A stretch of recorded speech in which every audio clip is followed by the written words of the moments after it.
2024年3月12號，一個普通嘅下晝，一位釣魚人士喺奧克蘭北岸嘅 Gulf Harbour 碼頭附近，發現水面漂浮住一個黑色嘅垃圾袋。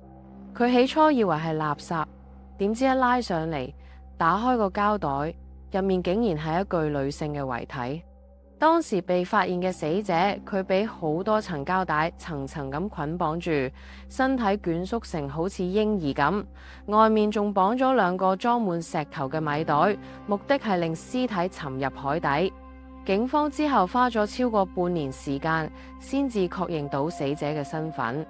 佢係一名70歲嚟自中國海南嘅黃書來，而背後牽涉嘅係一個宗教信仰組織。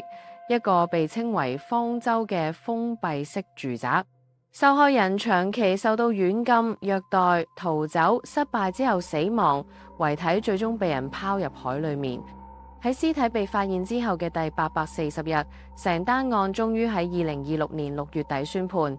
4個被告，包括組織嘅核心人物劉海嘯同佢嘅妻子、父母，全部都被裁定罪名成立。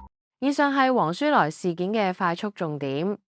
完整嘅時間線、關鍵證據同埋我哋嘅深入分析，全部都已經整理好咗喺條片度。